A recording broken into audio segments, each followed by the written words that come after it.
Shalom dan selamat malam Bapak Ibu dan saudara-saudari yang diberkati Tuhan. Pada saat ini kita kembali bersama-sama dengan Gereja Masehi Advent hari ke-7 Jumat Jember di acara Pekan Doa Pemuda. Sepanjang satu minggu ini kita akan bersama-sama berkumpul, kita akan bersama-sama bersekutu untuk memuji Tuhan, mendengarkan firman Tuhan di acara Pekan Doa Pemuda. Dan pada saat ini adalah malam yang pertama. Pembicara kita pada saat ini sangat spesial karena beliau adalah Direktur Pemuda Advent Conference Jawa Kawasan Timur, yaitu Pendeta Kus Windarto. Untuk memulai ibadah kita pada malam hari ini, mari kita persiapkan hati dan pikiran kita. Kita berdoa dalam hati kita masing-masing terlebih dahulu.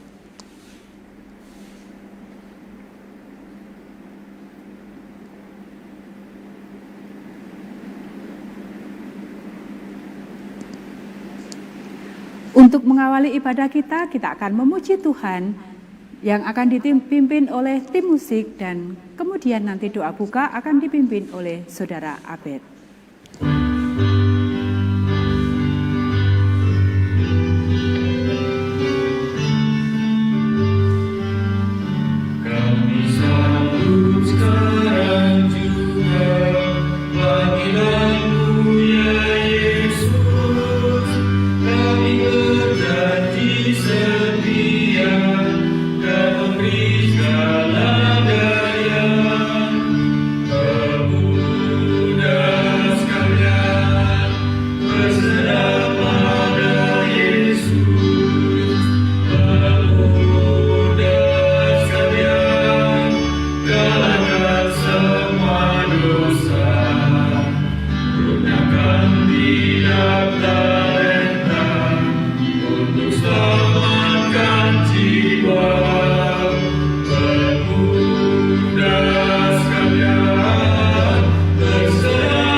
Tiap talenta untuk selamatkan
Kita sama-sama berdoa. Ya Tuhan, Bapa yang bertata di dalam kerajaan surga, kami mengucapkan puji dan syukur Tuhan atas segala hal yang terjadi di dalam kehidupan kami. Bapa, pada petang hari ini Tuhan, kami mengucapkan syukur atas kesempatan yang Kau berikan kepada kami, khususnya di hari pertama kebaktian pemuda ini Tuhan. Kami berdoa supaya Engkau mau menyertai, memberkati KKR Pemuda ini dari awal, pertengahan hingga akhir, agar dapat berjalan dengan baik. Sehingga Tuhan, kami yang mendengarkan firman ini, kami yang mengikuti acara ini dapat terberkati dan kami boleh dapat menjadi terang bagi orang-orang di sekeliling kami. Terima kasih Tuhan, mohon ampun atas segala dosa dan pelanggaran kami. Di dalam nama Tuhan Yesus kami berdoa. Amin.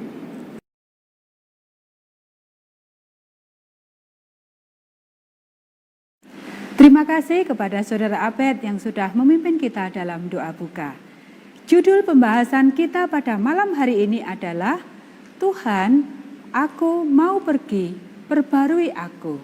Kita akan bersama-sama menikmati firman Tuhan yang akan dibawakan oleh Pendeta Kuswindarto, Direktur Pemuda Advent Konferensi Jawa Kawasan Timur.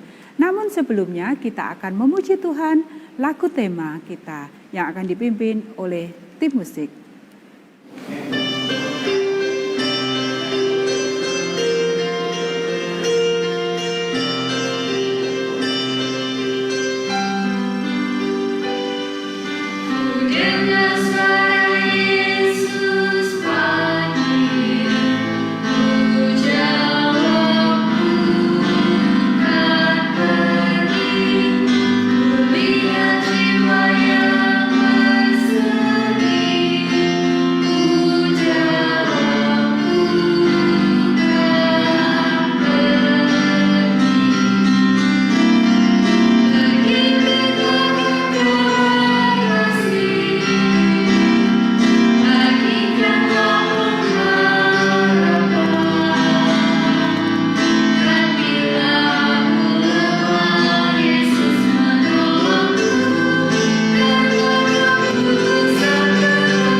Shalom, teman-teman orang muda.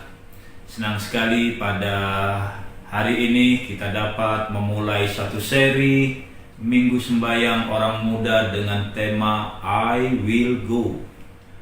Sepanjang minggu ini sebagai orang muda kita akan diberkati dengan firman Tuhan yang sudah pasti saya percaya akan menguatkan dan membangkitkan kerohanian kita masing-masing. Dan pada akhirnya kita akan menyambut panggilan Tuhan dan kita akan berkata, ini aku Tuhan, utuslah aku. Pada pertemuan Pekan Doa Orang Muda yang pertama pada hari ini, saya akan mengajak teman-teman orang muda untuk melihat seorang muda yang mendapat panggilan Tuhan dan ia menyambut panggilan Tuhan itu dengan sukacita. Kehidupannya berubah ketika dia mendengar panggilan Tuhan. Kehidupannya berubah ketika dia melihat kemuliaan Tuhan. Dan ketika Tuhan memanggil dia, maka orang muda itu dengan sukacita menyambut panggilan Tuhan. Ini aku Tuhan, utuslah aku. Orang muda itu adalah Yesaya. Tuhan, aku akan pergi, perbaharui aku. Itu adalah judul pertemuan pertama dari Pekan Doa Orang Muda pada hari ini. Dan kita akan belajar dari Yesaya pasal 6 ayat 1 sampai ayat yang ke-8. Dan yang menjadi ayat tema kita pada hari ini ada di dalam Yesaya pasal yang ke-6 ayat yang ke-8. Lalu aku mendengar suara Tuhan berkata, siapakah yang mau pergi untuk aku? Siapakah yang akan kuutus? Maka sahutku, ini aku Tuhan, utuslah aku. Teman-teman orang muda, ada satu kisah yang ditulis oleh seorang penulis Kristen, Stephen Covey. Dia menulis pengalamannya ketika dia berada di kereta bawah tanah di New York, di Amerika Serikat. Covey menceritakan bahwa pada satu hari sementara dia ada di dalam gerbong kereta bawah tanah itu, dia melihat suasana di dalam gerbong itu sangat tenang. Orang-orang duduk dengan tenang, orang-orang ada yang membaca koran, ada yang sementara beristirahat, ada yang sementara sekedar memejamkan matanya. Dan Covey menceritakan bahwa suasana sangat tenang, sangat damai. Sampai kemudian di stasiun kereta berikutnya, tiba-tiba seorang pria dengan anak-anaknya memasuki gerbong kereta itu. Dan untuk sementara, anak-anak itu bisa duduk tenang bersama ayahnya. Tetapi kemudian situasi menjadi tidak terkendali. Anak-anak itu tidak mau mendengar, anak-anak itu tidak patuh, dan anak-anak itu berulah. Mereka berlari ke sana kemari. Mereka merebut koran yang sementara sedang dibaca. Mereka membuang benda-benda yang ada di sekitar mereka, melompat ke sana kemari, melemparkan apapun yang ada di dekat mereka. Sementara pada saat yang sama, ayah dari anak-anak itu memejamkan matanya, mencoba untuk mengabaikan pemandangan yang ada di depannya. Situasi yang begitu ribut, tapi ayah dari anak-anak itu tidak melakukan apa-apa. Stephen Covey tidak mempercayai apa yang dia lihat. Bagaimana mungkin ayah ini tetap tenang dan membiarkan anak-anaknya bertingkah laku seperti itu? Jadi dia berdiri, dia menghampiri ayah anak itu, dan dia berkata, "Tuan, anak-anak Anda sedang membuat keributan. Anak-anak Anda membuat orang lain kesal. Tidak bisakah engkau mengontrol mereka? Tidak bisakah engkau mengendalikan anak-anakmu?" Lalu pria itu, ayah dari anak-anak itu, dia membuka matanya, dia mengangkat wajahnya, dan dia berkata dengan lemah, dia katakan, "Oh iya, kamu benar. Saya kira saya harus melakukan sesuatu. Kami baru mau pergi ke rumah sakit. Ibu dari anak-anak ini baru saja meninggal dunia sekitar 1 atau 2 jam yang lalu. Saya tidak tahu harus berbuat apa. Saya tidak tahu harus berpikir bagaimana. Saya rasa mereka juga, anak-anak ini, tidak tahu harus melakukan apa. Saya tahu mereka tidak tahu berpikir, tidak tahu untuk bereaksi seperti apa atas peristiwa yang sedang dialami." Setelah mendengar perkataan ayah dari anak-anak yang ribut itu, Covey kemudian menulis. Dia katakan, "Tiba-tiba saya melihat sesuatu dengan cara yang berbeda. Karena saya melihat dengan cara yang berbeda, saya berpikir dengan cara yang berbeda, saya merasakan dengan cara yang berbeda, saya berperilaku dengan cara yang berbeda, dan kejengkelan saya memudar. Saya mencoba untuk memahami, saya mencoba untuk mengerti situasi ini. Itu semua mengubah pikiran saya." Ketika visi kita tentang sesuatu berubah, maka pikiran kita, perasaan kita, dan yang terpenting adalah perilaku kita, itu juga akan berubah. Dalam pekabaran Pekan Doa pada hari ini, saya ingin mengundang teman-teman, orang-orang muda, Anda semua, untuk memperbaharui visi kita, untuk memperbaharui visi Anda tentang Tuhan. Dan saya mau yakinkan, ketika Anda melakukannya, maka semua kehidupan Anda, semua kehidupan orang-orang muda akan berubah total. Alkitab yang akan menjadi bahasan kita pada hari ini menceritakan tentang seorang yang berubah total kehidupannya ketika dia memperbaharui pandangannya tentang Tuhan. Seorang pria yang melihat kemuliaan Tuhan, yang kemudian kehidupannya berubah. Orang itu adalah Yesaya. Yesaya memiliki penglihatan khusus tentang Tuhan. Dia mendapatkan sesuatu yang luar biasa, sesuatu yang tidak pernah dialami oleh banyak orang. Nah, saya mau mengajak kita orang-orang muda untuk melihat sekilas tentang kitab Yesaya. Kitab Yesaya ini boleh disebut sebagai miniatur Alkitab. Nah, ada yang menarik. Kenapa dia disebut sebagai miniatur Alkitab? Ini dia. Kitab Yesaya itu memiliki 66 pasal. Sama seperti Alkitab secara keseluruhan memiliki 66 buku. Kitab Yesaya, dia juga dibagi menjadi dua bagian besar. Sama seperti Alkitab dibagi menjadi dua bagian besar, yaitu Perjanjian Lama dan Perjanjian Baru. Nah, dua bagian besar Alkitab, Perjanjian Lama dan Perjanjian Baru, atau dua bagian besar kitab Yesaya, adalah juga hal yang menarik. Karena bagian pertama dari kitab Yesaya itu berisi 39 pasal. Dan Alkitab Perjanjian Lama itu adalah 39 buku, 39 kitab. Dan bagian yang kedua dari kitab Yesaya itu berisi 27 pasal, sama seperti Alkitab Perjanjian Baru berisi 27 buku.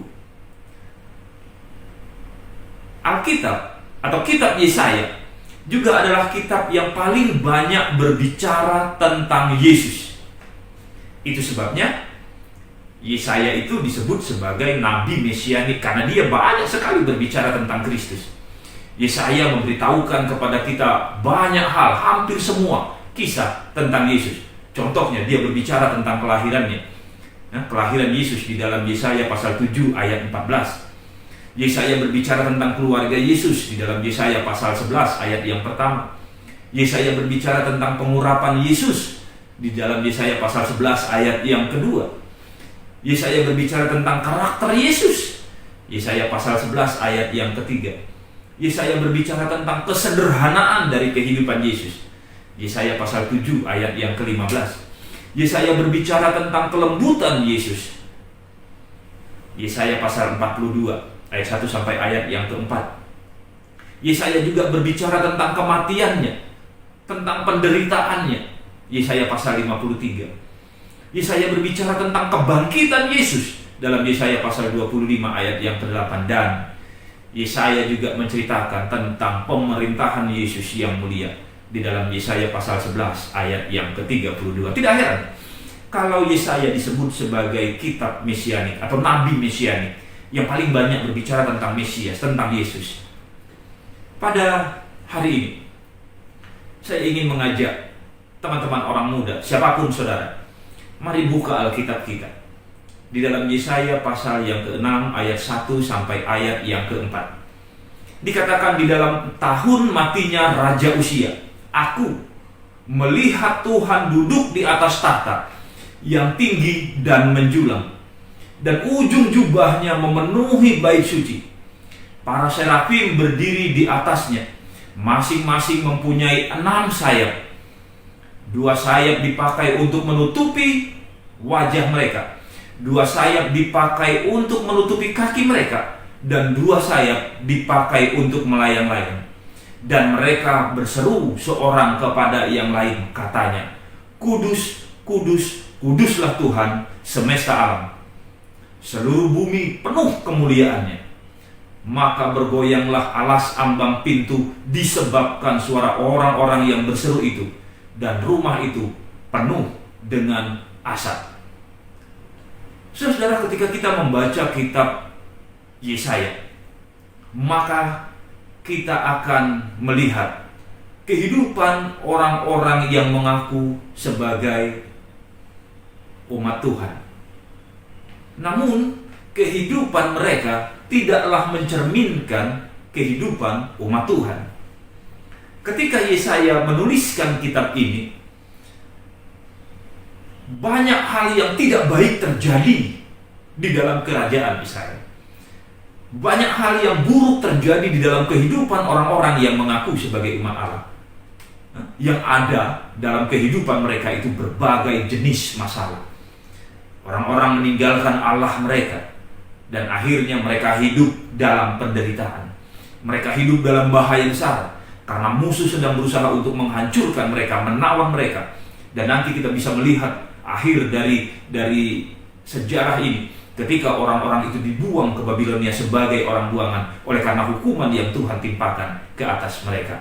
Nah, dalam situasi kejahatan seperti ini, Yesaya yang prihatin dengan kehidupan umat-umatnya, dia datang kepada Tuhan.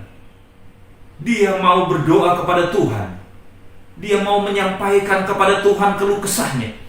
Dia mau menyampaikan kepada Tuhan masalah yang dihadapi oleh bangsanya. Dan di dalam bait Allah itu, ketika dia datang dengan kerendahan hati untuk mencari Tuhan, Yesaya mendapatkan penglihatan tentang Tuhan. Sesuatu yang tidak pernah dia pikirkan, sesuatu yang mungkin tidak pernah dia bayangkan. Dan saat dia mengalami peristiwa ini, melihat kemuliaan tentang Tuhan, pandangannya, perasaannya, kehidupannya diubah seutuhnya. Dan di atas semuanya, semua kehidupan Yesaya diubahkan. Apa rupanya yang Allah perlihatkan kepada Yesaya di dalam baitnya? Apa yang Yesaya saksikan? Aku melihat kemuliaan Tuhan.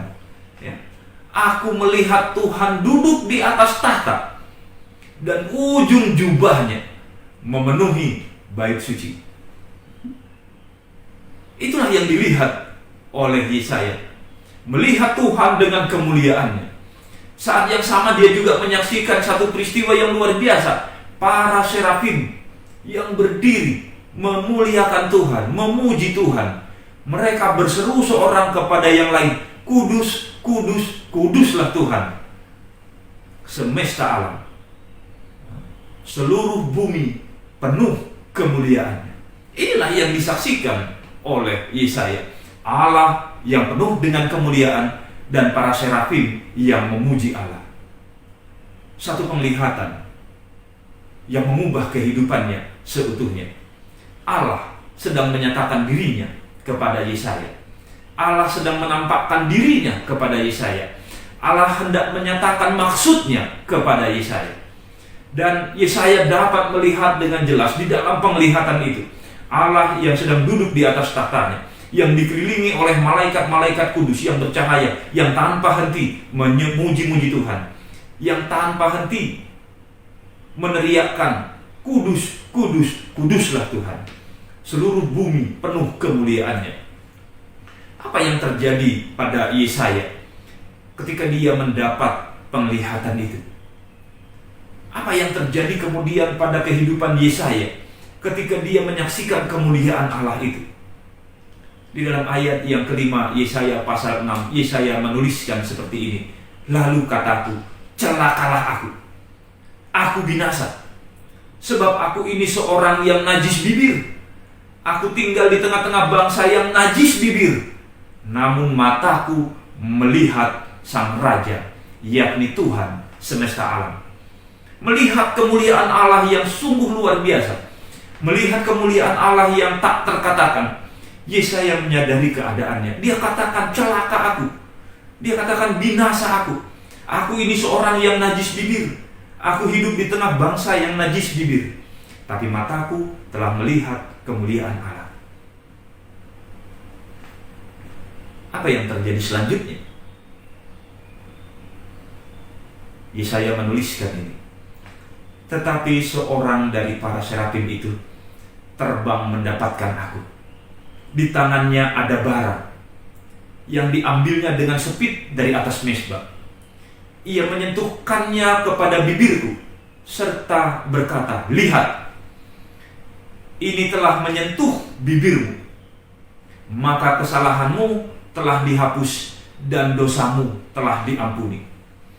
Lalu aku mendengar suara Tuhan berkata, siapakah yang akan kuutus? siapakah yang mau pergi untuk aku? Maka sahutku, ini aku, utuslah aku. Yesaya pasal 6 ayat 6 sampai ayat yang ke-8.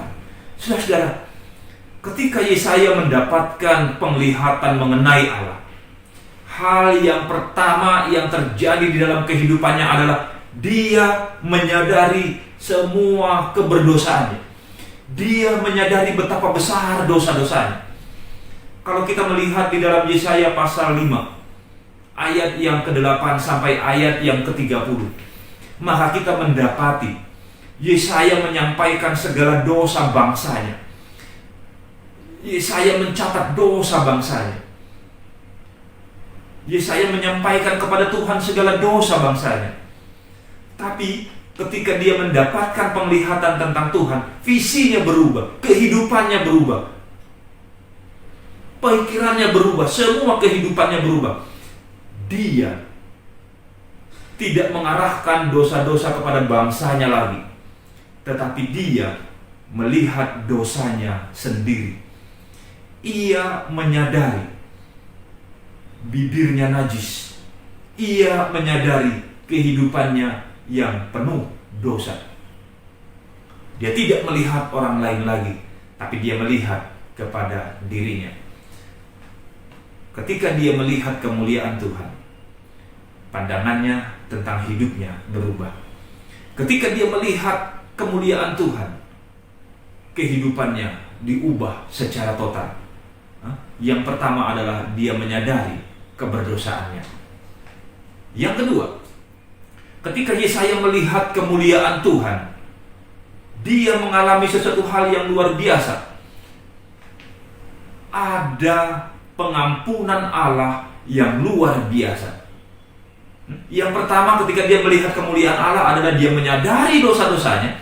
Yang kedua, ketika dia melihat kemuliaan Allah itu, dia menyadari betapa besar rahmat Tuhan, betapa besar pengampunan yang Tuhan berikan, betapa besar anugerah dari Tuhan yang maha kudus dan mulia itu. Yesaya yang menyadari keberdosaannya tidak dibiarkan begitu saja hidup di dalam keputusasaan dosa, tetapi kepada Yesaya diberikan pengampunan yang sejati. Malaikat yang mengambil bara dengan sepit dari perbaraan itu dan menyentuhkan ke bibirnya dan kemudian mengatakan, lihat, dengan ini dosamu dia ampuni, kesalahanmu dihapuskan.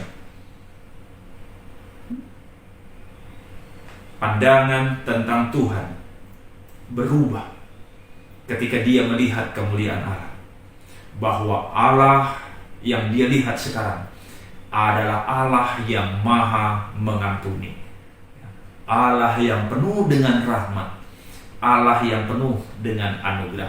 Hal yang ketiga yang disaksikan oleh Yesaya ketika dia melihat kemuliaan Allah adalah ia menyambut dengan sukacita panggilan Tuhan yang kekal itu. Ketika Tuhan berkata, siapakah yang akan kuutus? Siapakah yang mau pergi untuk aku? Maka Yesaya tanpa berdalih, tanpa beralasan, dia menyambut panggilan itu. Dia katakan, ini aku, utuslah aku. Tidak bertangguh, tidak menunggu, tidak menunda. Ketika Tuhan memanggil siapa yang mau pergi, siapa yang mau diutus, maka Yesaya mengatakan, ini aku, utuslah aku. Saudara-saudara, orang-orang muda dimanapun saudara berada, kita bersyukur pada hari ini bahwa Tuhan yang berbicara kepada Yesaya, Tuhan yang menampakkan diri kepada Yesaya, Tuhan yang memanggil Yesaya, Tuhan yang mengubah kehidupan Yesaya. Tuhan juga rindu menampakkan diri kepada kita. Tuhan juga rindu menyatakan maksudnya kepada kita. Tuhan juga rindu memanggil kita, dan Tuhan juga rindu mengubah kehidupan kita. Apa yang akan kita lakukan? Penglihatan yang diterima oleh Yesaya mengenai Allah itu mengubah dirinya sepenuhnya, mengubah pikirannya, mengubah perasaannya, dan di atas semuanya itu mengubah tindakan-tindakan Yesaya. Kehidupan Yesaya tidak sama lagi dengan sebelumnya. Pusat dari semua yang dia pikirkan, pusat dari semua kehidupannya sepenuhnya berdasarkan kepada Allah. Semuanya untuk melayani Allah. Yesaya, setelah peristiwa ini, setelah dia menyambut panggilan Tuhan, "Ini aku Tuhan, utuslah aku." Dia menggunakan tahun-tahun kehidupannya, sepanjang umur kehidupannya untuk melayani Tuhan. Dia memberikan dirinya, berkorban untuk pekerjaan Tuhan. Satu hari ketika dia sudah menjadi tua, seorang nabi muda bertanya kepada dia, "Guru, mengapa engkau bekerja begitu giat untuk Tuhan?" Lalu Yesaya menjawab dengan lemah lembut kepada nabi yang masih muda ini, "Karena satu hari saya melihat Tuhan dan kehidupan saya berubah sepenuhnya." Saudara-saudara, teman-teman orang muda, Allah mau mengubah kehidupanmu. Allah mau mengubah kehidupan Anda. Allah mau mengubah kehidupan kita. Allah mau menggunakan kita sebagai alatnya. Allah mau menggunakan kita untuk bekerja bagi Dia. Allah mau menggunakan kita untuk melayani Dia. Itu bisa terjadi ketika kita mau menyambut panggilan Tuhan. Kisah yang sama terjadi pada Maria Magdalena yang dicatat di dalam Alkitab. Dalam Lukas pasal 24, pertemuannya dengan Yesus mengubah kehidupannya seluruhnya. Yesus yang pernah mengusir 7 roh jahat dari dirinya. Dan setelahnya, kemanapun Yesus pergi, kemanapun Yesus melayani, bahkan ketika Yesus tergantung di kayu salib, Maria selalu menyertainya. Dan Maria Magdalena juga yang pertama kali mengkhotbahkan Yesus sudah bangkit. Perjumpaan Maria dengan Yesus mengubah kehidupannya secara seutuhnya. Pertemuan Maria dengan Yesus mengubah kehidupannya. Dia merasakan dosa-dosanya diampuni, dia merasakan kehidupannya dipulihkan, kehidupannya diperbaharui. Hal yang sama terjadi juga pada seorang yang bernama Simon, orang Kirene, yang satu hari Paskah dia datang ke Yerusalem untuk merayakan Paskah. Tapi kemudian dia mendengar suara yang riuh dan dia saksikan ada seorang yang sedang dipaksa untuk memikul salib. Dia tidak mengenal tentang Yesus, dan dia tidak tahu bahwa yang sedang dipaksa untuk memikul salib itu adalah Yesus. Tapi kemudian dia dipaksa untuk memikul salib itu. Tetapi justru pertemuannya dengan Yesus ini mengubah kehidupannya. Ketika dia mendengar bagaimana Yesus mengampuni orang-orang yang menyalibkan dia, orang-orang yang memukulinya, orang-orang yang meludahinya, dia melihat wajah yang penuh belas kasihan dari Yesus. Perjumpaan yang tidak pernah diharapkan ini mengubah kehidupan Simon orang Kirene. Markus mencatat di dalam Markus pasal 15 ayat 21, catatan tentang Simon orang Kirene, ayah Alexander dan Rufus. Dan tentang Rufus, Paulus mencatatnya di dalam Markus pasal 16 ayat yang ke-13. Rufus orang pilihan Tuhan, dan ibunya adalah juga ibu bagiku. Jadi Rufus, anak Simon orang Kirene ini, menjadi orang yang dipilih Tuhan. Dan ibu Rufus, istri Simon orang Kirene ini, Paulus sebutkan seperti ibu juga bagiku. Jadi kita bisa melihat dalam satu gambaran yang lebih besar bahwa perjumpaan Simon orang Kirene dengan Yesus mengubah kehidupannya seluruhnya, mengubah kehidupan keluarganya, dan mereka menjadi orang-orang yang menggunakan kehidupan mereka untuk melayani Tuhan, untuk bekerja bagi Tuhan. Cerita mengenai Yesaya dan pertemuannya dengan Allah mengajarkan kepada kita, ketika kita bertemu dengan Allah di dalam kehidupan kita, Ketika kita melihat kemuliaan Tuhan, menyadari kehadiran Tuhan di dalam kehidupan kita, kita tidak akan menjadi orang yang sama lagi. Saat kita menyerahkan kehidupan kita kepada Yesus menjadi juru selamat pribadi kita, kehidupan kita bukanlah orang yang sama lagi. Kita menjadi orang-orang yang sudah diperbaharui. Yang lama itu sudah berlalu, yang baru itu sudah tiba. Pikiran kita, perasaan kita, dan di atas segalanya semua tingkah laku kita diubahkan. Kita menjadi orang yang baru. Dan kita tidak dapat menjadi orang yang cuek, orang yang acuh tak acuh pada pekerjaan Tuhan. Dan ketika dihadapkan pada panggilan Tuhan untuk melayani Dia, maka kita akan selalu menjawab dengan sukacita, "Ini aku Tuhan, utuslah aku." Yesaya melihat Tuhan, kehidupannya diubahkan. Dia menyambut panggilan Tuhan dan melayani Tuhan. Maria Magdalena bertemu dengan Yesus, diampuni, kehidupannya diubahkan. Seumur hidupnya dia melayani Tuhan, berjalan bersama dengan Tuhan, memberikan kehidupannya untuk melayani Tuhan. Simon orang Kirene bertemu dengan Tuhan dengan cara yang tidak pernah dia bayangkan. Tapi pertemuan itu mengubah seluruh kehidupannya, bukan cuma kehidupannya, tetapi juga kehidupan keluarganya. Hidup mereka diperbaharui. Seperti Yesaya yang melihat Tuhan. Ketika kita melihat Allah, dan ketika kita semakin mendekat kepada Allah, kepada kemuliaan Allah, maka kita akan mengalami kerinduan yang sama seperti Yesaya. Kita akan bekerja dengan giat untuk Tuhan. Dan rahasia bekerja dengan giat untuk Tuhan itu adalah ketika hidup ini lebih dekat, dan lebih dekat kepada Tuhan. Ketika cara pandang kita juga diubahkan, lebih dekat kepada Tuhan, lebih mengenal Tuhan. Teman-teman orang muda, apa kesimpulan dari pelajaran pertama dari Pekan Doa Orang Muda pada hari ini?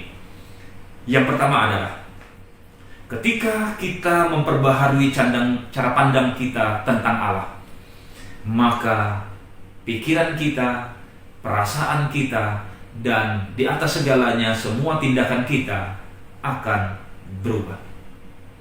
Ketika kita memperbaharui cara pandang kita tentang Tuhan, kehidupan kita akan dirubah sepenuhnya. Ada seorang pengkhotbah yang sangat terkenal, Charles Haddon Spurgeon. Dia disebut sebagai seorang Prince of Preaching, pangerannya para pengkhotbah. Satu kali ketika dia masih muda, dia adalah seorang anggota gereja biasa yang datang ke gereja hanya sekedar hadir sesuai dengan kepercayaannya bahwa dia adalah orang Kristen. Namun dia adalah seorang muda yang tidak berpengharapan dan seorang muda yang tidak bahagia dalam hidupnya. Satu hari di tengah badai salju yang begitu lebat, ia menghadiri sebuah perbaktian di satu gereja.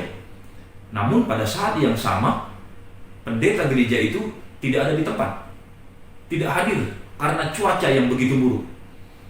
Dan karena tidak ada pembicara, tidak ada pendeta yang berbicara, ada seorang penjahit sepatu yang berdiri ke atas mimbar, kemudian dia berkhotbah di hadapan sedikit orang yang hadir pada waktu itu karena cuaca buruk itu.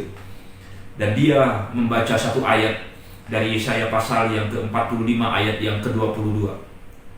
"Berpalinglah kepadaku dan biarlah dirimu diselamatkan, hai ujung-ujung bumi, sebab akulah Tuhan dan tidak ada yang lain." Penjahit sepatu itu membacakan ayat ini di hadapan orang-orang yang hadir yang tidak begitu banyak. Dan penjahit sepatu ini yang juga tidak memiliki pengalaman dalam hal berkhotbah, dia mengulangi ayat itu beberapa kali. Dan dia berkata, "Lihat, tidak perlu mengangkat kaki maupun jari. Tidak perlu Anda pergi ke sekolah atau memberikan uangmu kepada mereka yang membutuhkan. Lihat kepadaku," kata Tuhan. "Dan jangan lihat kepada dirimu sendiri. Tidak ada penghiburan di dalam dirimu. Lihat kepadaku." Nah, inilah yang dikatakan oleh penjahit sepatu ini kepada orang-orang yang hadir di gereja berdasarkan ayat Alkitab di dalam Yesaya pasal 45 ayat yang ke-22 itu.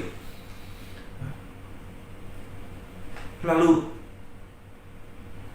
penjahit sepatu yang sedang berdiri untuk menyampaikan firman ini, tiba-tiba matanya menatap kepada Charles Spurgeon, dan ia berkata kepadanya, "Charles, kelihatannya engkau sedang sedih.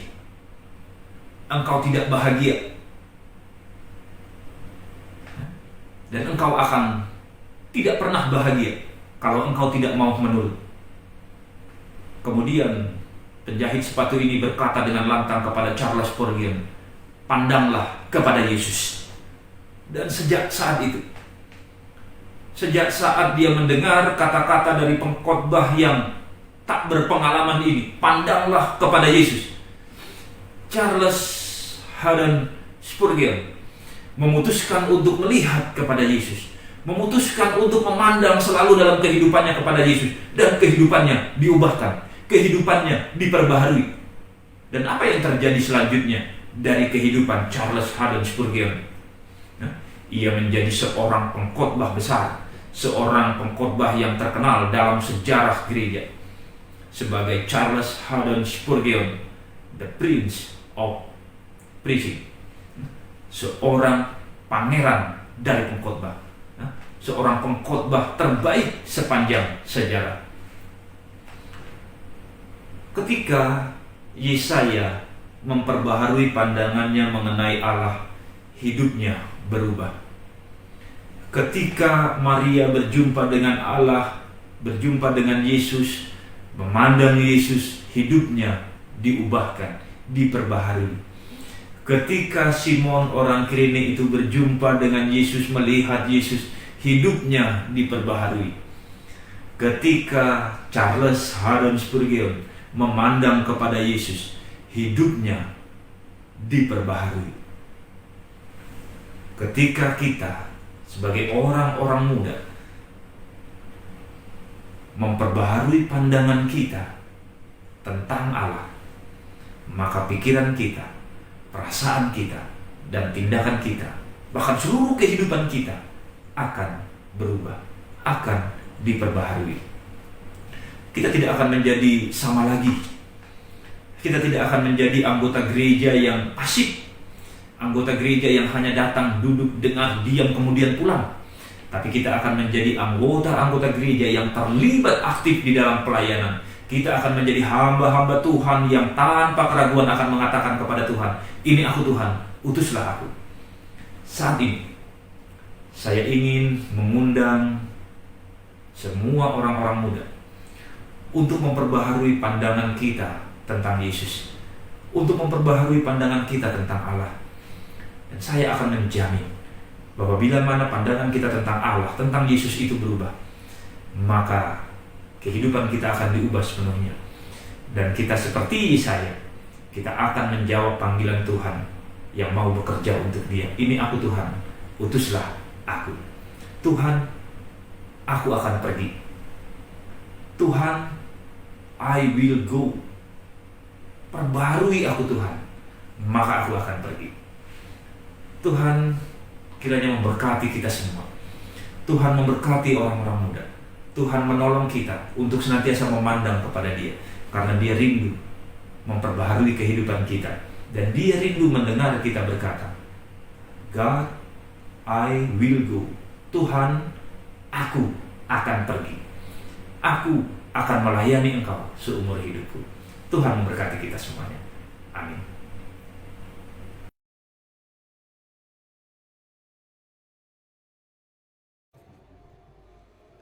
Mari kita bersatu dalam doa.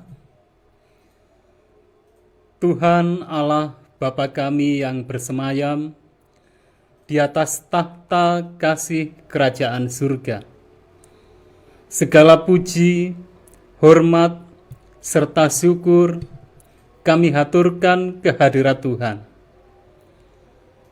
Hanya atas kasih Tuhan, maka pada kesempatan ini kami boleh bersama-sama kembali menikmati persekutuan untuk dekat dengan satu sama lain, terlebih kami untuk dekat dengan Tuhan. Tuhan, kami telah mempelajari firman Tuhan. Dan selanjutnya Tuhan, kami sangat rindu agar setiap firman yang kami pelajari bukan sekedar menjadikan kami pintar atau fasih lidah, tetapi kami rindu Tuhan agar setiap firman kebenaran yang kami pelajari benar-benar nyata melalui segenap apa yang kami lakukan, yang kami katakan, bahkan yang kami pikirkan dalam segenap langkah kehidupan kami, sehingga setiap kebenaran dari firman Tuhan itu benar-benar menjadi kehidupan kami, karena kami sangat rindu agar Tuhan berkenan memperbaiki kami, membenahi kami, selagi kami masih Tuhan beri kesempatan, sehingga saat Kristus datang yang kedua kali nanti, kami semuanya sudah bersedia dan siap menerima karunia hidup kekal. Tuhan, kami juga menyadari ada banyak hal dalam kehidupan kami di saat-saat yang lalu, bahkan mungkin kemarin, bahkan mungkin baru saja kami alami. Kami memohon Tuhan, kami yakin Tuhan yang berbelas kasihan, Tuhan yang mengasihi kami, Tuhan mengampuni segala dosa serta kesalahan kami, Tuhan menghapuskan, menyingkirkan segala hal apapun, segala celah, segala noda apapun, bahkan sekiranya ada hal yang tidak kami sadari, sehingga kami semuanya semakin Tuhan kuduskan, dan kami semuanya semakin siap untuk hidup kekal di dunia baru. Tuhan, saat ini kami berdoa syafaat. Kiranya Tuhan juga berkenan akan doa kami ini, di mana kami berdoa untuk hamba Tuhan yang Tuhan gunakan menyampaikan firman Tuhan pada malam hari ini, untuk Pendeta Kus Windarto. Demikian juga kami berdoa untuk orang muda di jemaat kami, di jemaat Jember ini. Kami berdoa untuk Ariel Paramasepta Tio Atmaja. Kami memohon Tuhan memberkati, sehingga dalam segenap langkah boleh semakin berkenan di hadirat Tuhan, semakin menjadi berkat bagi sesama kami, dan Tuhan kembali yang semakin terpuji dan termuliakan. Tuhan, kami juga berdoa untuk para umat Tuhan yang sangat membutuhkan jamahan kuasa Tuhan untuk kesehatan, baik untuk kesembuhan juga untuk pemulihan. Kami berdoa untuk Beril yang sedang batuk. Demikian juga kami berdoa untuk Ibu Indrawan yang sedang kurang sehat badan dikarenakan ada hal yang kambuh dalam kesehatan beliau. Juga kami berdoa untuk kesehatan Bapak Lip dan Ibu Lip. Demikian juga Tuhan, kami berdoa untuk kesehatan Ibu Arifin yang ada di Gresik. Juga kami berdoa untuk kesehatan Ibu Rike. Tuhan, kami yakin Tuhan Allah kami, Allah yang menyembuhkan. Tuhan juga sumber kesehatan, sumber kekuatan, sumber kehidupan kami.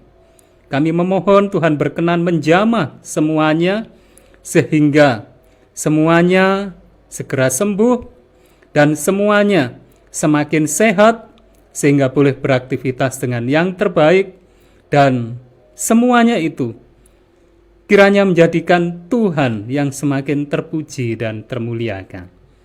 Kami juga berdoa Tuhan untuk umat-umat Tuhan yang mana besok Pak Bandu bersama dengan Bu Bandu, bersama dengan keluarga akan mengadakan perjalanan ke Bali.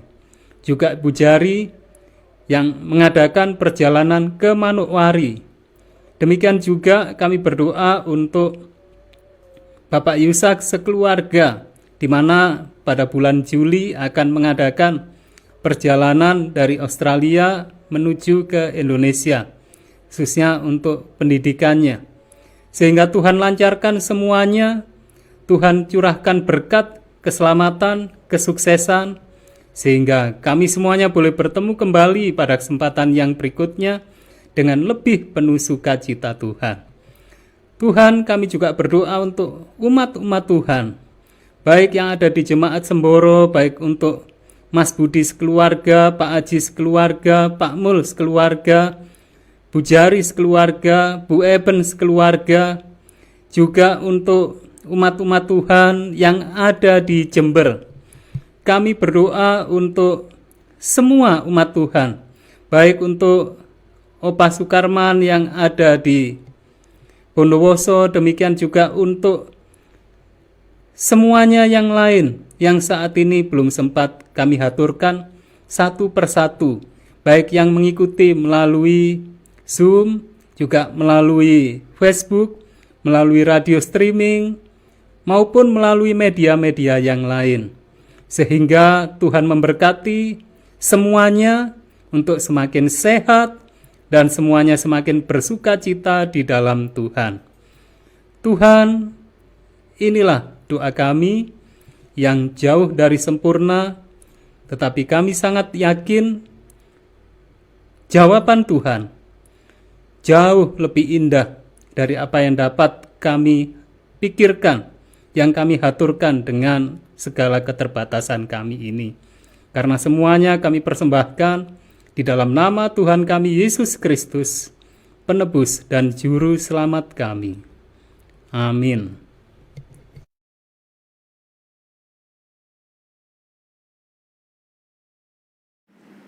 Demikianlah rangkaian ibadah pada malam hari ini. Kami mengucapkan terima kasih kepada semua yang sudah berpartisipasi, terlebih khusus untuk Pendeta Kuswindarto yang sudah menyampaikan firman Tuhan untuk kita pada malam hari ini. Kita akan bertemu kembali di acara Pekan Doa Pemuda dari Gereja Masih Advent Jemaat Jember untuk besok malam di jam yang sama, jam 6 sore. Untuk itu kami tetap mengundang Bapak Ibu semuanya untuk kembali bergabung bersama-sama dengan kami, baik itu melalui Zoom, melalui Facebook, maupun melalui radio. Kami mengucapkan terima kasih, selamat malam, Tuhan memberkati.